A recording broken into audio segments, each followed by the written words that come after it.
오늘의 복음서는 요한복음 1장 1절에서 14절 말씀입니다.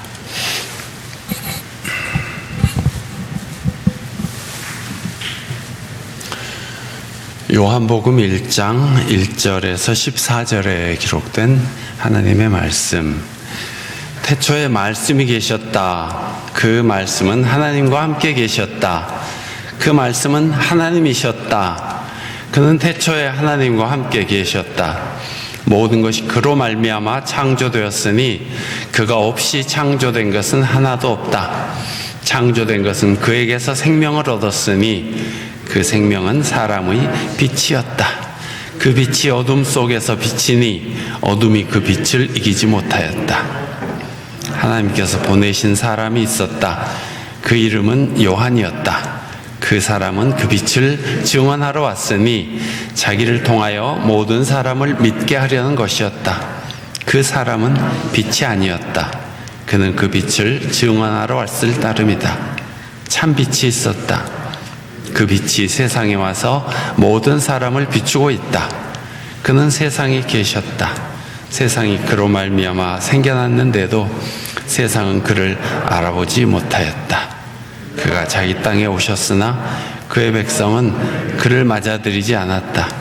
그러나 그를 맞아들인 사람들, 곧 그 이름을 믿는 사람들에게는 하나님의 자녀가 되는 특권을 주셨다. 이들은 혈통에서나 육정에서나 사람의 뜻에서 나지 아니하고 하나님에게서 났다. 그 말씀은 육신이 되어 우리 가운데 사셨다. 우리는 그의 영광을 보았다.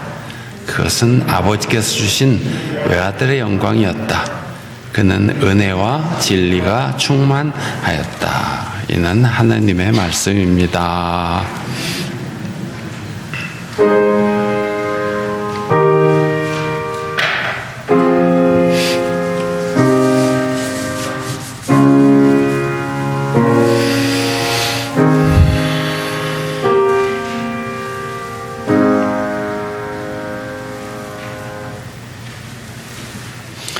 성탄의 은총이 여러분과 함께 하시기를 바랍니다.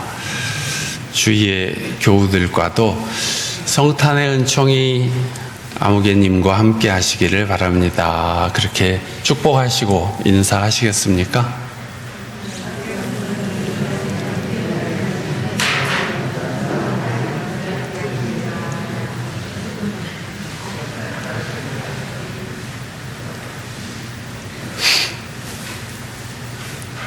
성탄절 교인, 부활절 교인 그런 말이 있는데 성탄절에만 나오고 부활절에만 나오는 교인입니다.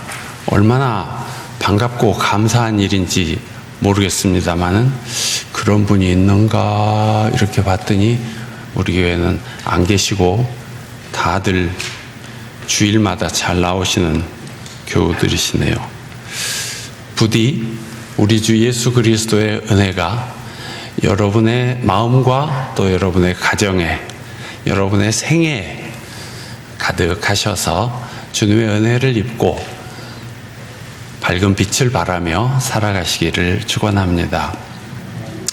예수께서 이 세상에 인류의 역사에 나신 것은 참 놀랍고 반가운 소식입니다.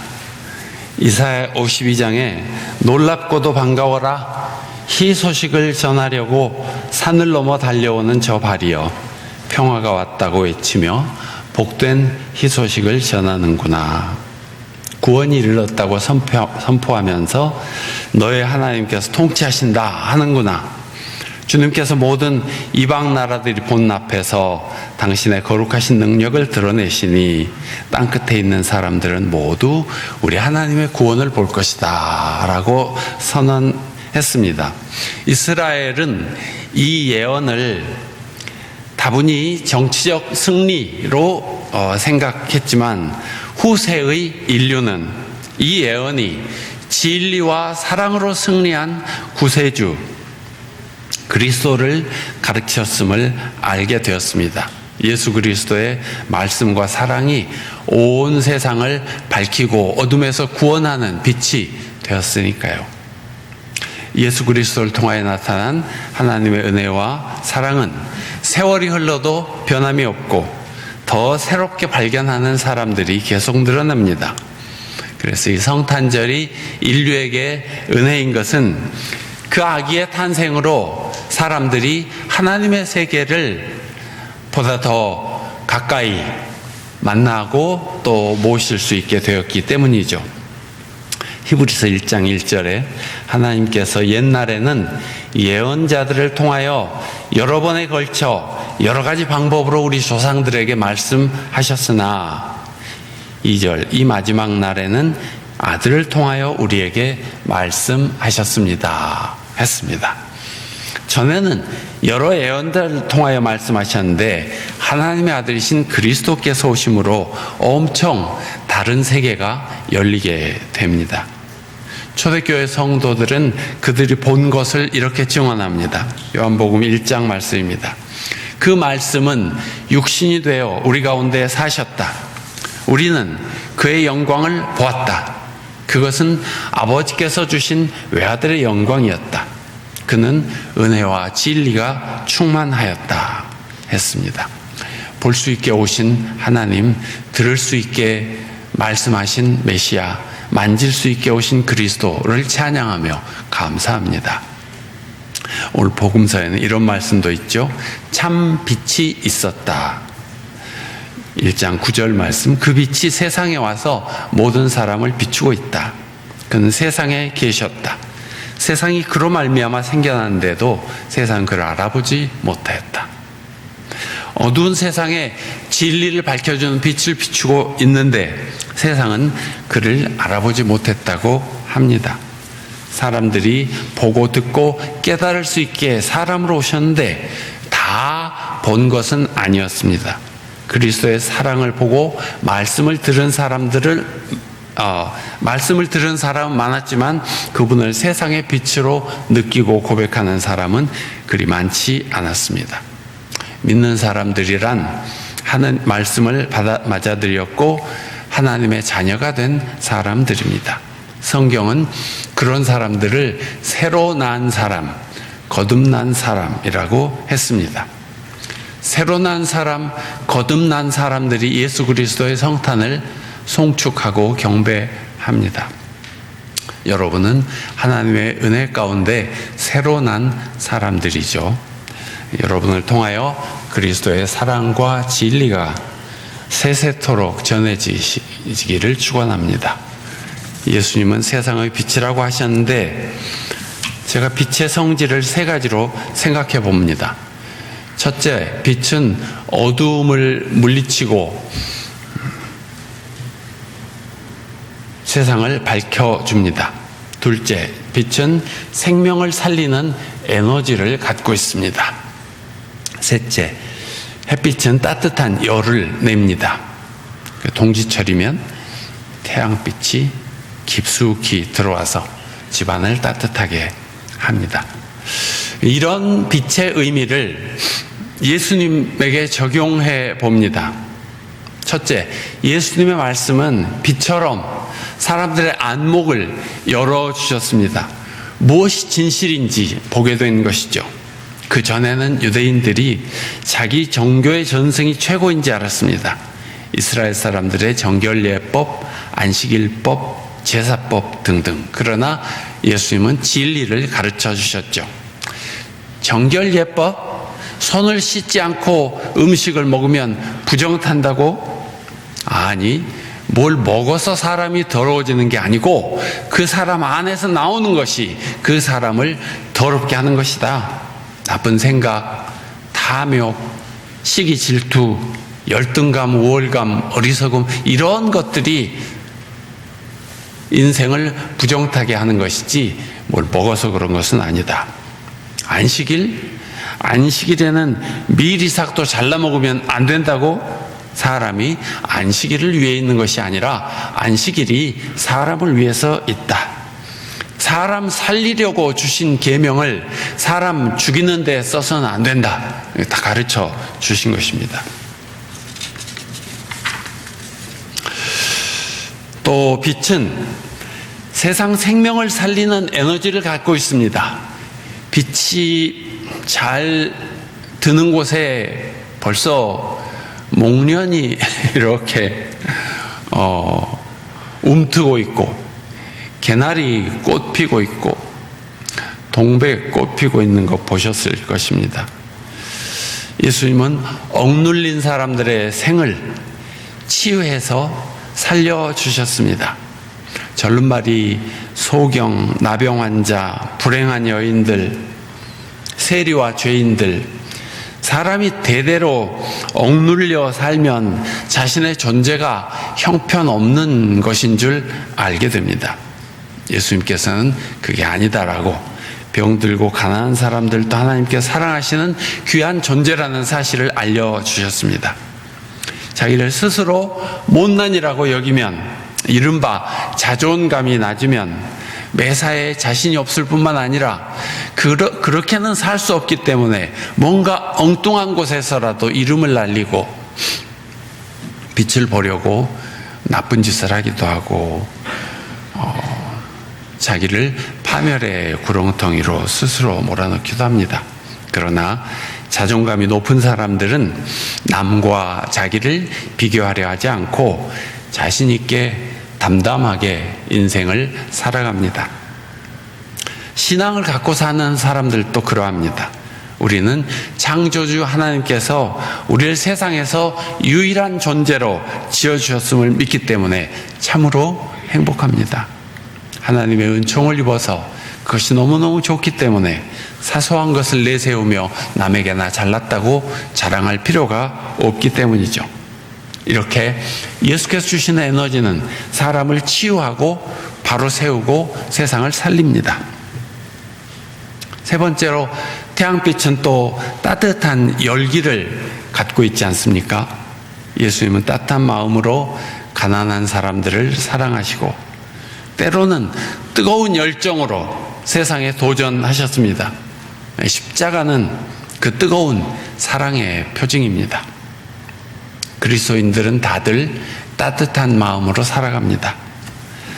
제가 짧은 평생 교우들을 만나본 경험으로는 그리스도인들은 다들 따뜻한 마음으로 삽니다. 서로 도우려고 하고 좋은 일을 하려고 하고 선한 능력으로 살아갑니다. 그리스도인은 대개 겸손하고 온유합니다. 긍정적이고 친절합니다. 사람을 살리는 힘은 냉철한 판단보다는 따뜻한 마음에 있습니다. 그리스도께서 그러셨듯이 사랑하며 따뜻한 마음으로 사는 것이 그리스도를 모시는 사람들의 모습입니다. 이렇게 사는 것이 세상에 오신 그리스도를 영접하는 일입니다. 그리스도를 모시는 사람들이 세상에 빛이 되는 것은 그들 안에 빛이신 그리스도를 품고 모시고 있기 때문입니다. 메시아를 영접하신 여러분이 금년 성탄절을 맞아서 기도하실 일이 있습니다. 첫째, 이 민족, 이 나라를 위해서 기도합시다. 남북 관계와 북미 관계가 원활하게 되어서 한반도 평화의 과정이 순탄하게 진행되기를 기도합시다. 종전선언도 평화협정도 맺어져서 남북한이 서로 사랑하고 의심 없이 오가며 반기는 그런 가슴 벅찬 날을 바라보면서 기도합시다. 예수님은 세상의 평화를 위해서 오셨습니다. 평화를 위하여 일하는 사람들을 하나님의 자녀라고 하신다고 했습니다. 칼을 쓰는 자는 칼로 망한다고 했습니다. 두 번째, 정치인들과 언론인들을 위해서 기도합시다.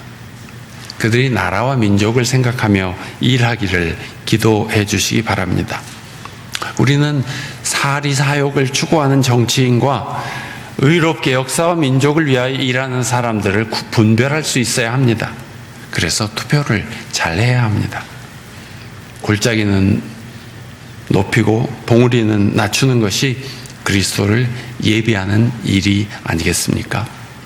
그래서 성장과 부귀를 추구하기보다는 평등과 평화와 정의를 추구해야 합니다. 언론도 큰 문제입니다. 전에 박정희 전두환 독재 시절에는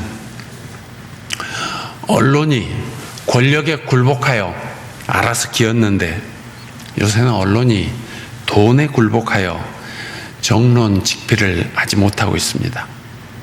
검색수와 클릭수에 혈안이 되어 있고 광고에 목을 메고 살아가는 듯합니다. 그건 결국 물신에 사로잡히는 것이고, 그렇게 되면 언론이 국민의 맑은 눈과 밝은 귀가 되지 못합니다. 정치인과 언론인들이 권력을 쥐고 국민을 농간하지 않도록 기도해야 하겠습니다. 세 번째, 우리나라 가정들을 위해서 기도해 주시기를 바랍니다. 생명을 잉태하는 여성들이 건강하고 행복하게 사는 세상을 만들어서 생각도 많이 바뀌고 사회적 변혁도 있어야 하겠습니다. 하나님은 사람을 남자와 여자로 지으셨지 않습니까? 마리아의 순종으로 아기 예수가 태어나시지 않았습니까? 네 번째로, 빈부격차가 줄어드는 세상이 되도록 기도해 주시기 바랍니다. 물질과 인간 욕망의 특성상 빈부격차가 절로 줄어들기만을 바라보고 있을 수는 없습니다. 우리 스스로 물신을 섬기지 않아야 하고 일용할 양식에 감사하면서 하나님 나라를 추구해야 하겠습니다. 물질주의 또는 자본주의, 이런 것은 하느님 나라가 아니며 주님의 뜻도 아니기 때문입니다. 빛이 있으면 어둠이 절로 사라지게 됩니다. 우리가 각자 삶의 자리에서 빛이 되면 어두움은 자리를 잃고 물러가게 됩니다. 우리 주 예수 그리스도의 성탄의 은총이 여러분 안에 밝게 빛나시기를 축원합니다. 오늘 말씀을 새기며 기도합시다.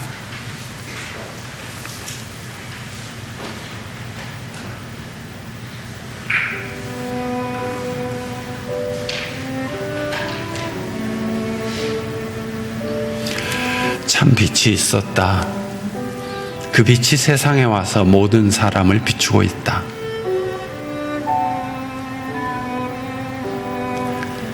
말씀은 육신이 되어 우리 가운데 사셨다. 우리는 그의 영광을 보았다.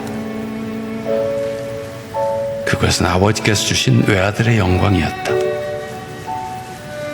그는 은혜와 진리가 충만하였다.